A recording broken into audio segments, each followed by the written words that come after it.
సాధారణంగా నో చెప్పడం నేర్చుకోవాలంటారు. అదొక్కటొస్తే అన్ని సమస్యలు తీరిపోతాయని. నిజమే. దాంతోపాటు మరోటి కూడా వస్తే బాగుంటుంది. ఎస్ చెప్పటం, అవునంటాం. హ్మ్. అవును, ఓడిపోయాను. ప్రయత్నించాను, పరిగెత్తాను, ఓడిపోయాను. అయితే ఏంటి? బురదలో పడితే బట్టలు మార్చుకుంటా, కాళ్ళు విరిగితే కట్లు కట్టుకుంటా, లేచి మళ్ళీ ప్రయత్నిస్తా. ఒప్పుకోలేక తప్పులు తొక్కే కంటే ఒళ్ళొంచి కదిలితే పోయేదేముంది?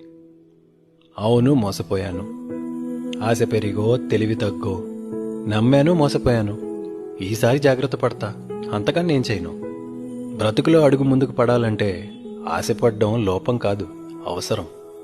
ఎండమావులకేసి ఎగబడను కాని నడకే మానేస్తే ఎలా? అవును, చేత కాలేదు. అందలానికి గురిపెట్టా, అంతెత్తెగరలేకపోయా. మరెంతేగా. ఎవడితోనో పోలికలు, అంతులేని కోరికలు. నాకేం కావాలో నన్ను నేనైనా అడిగానా? నీటి నుండి ఎదుగుతా, నాలాగా బ్రతుకుతా. నలిగితే నలిగాను, నా కోసం మిగులుతాగా.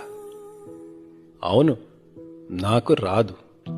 వాడిలా సంపాదించటం, వీళ్ళ ఎదగటం రాదు. కడుపు నిండాక కూడా కరువేదో ఉన్నట్లు అన్నీ నాకే కావాలనే తెలివి లేదు.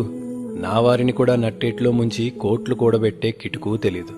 ఇదంతా విసుగొచ్చి ఒప్పుకోవట్లేదు. నా విలువింతే. ఎగురుతూ పైకి రాలేను కానీ మెట్లెక్కి మెల్లగా వస్తా.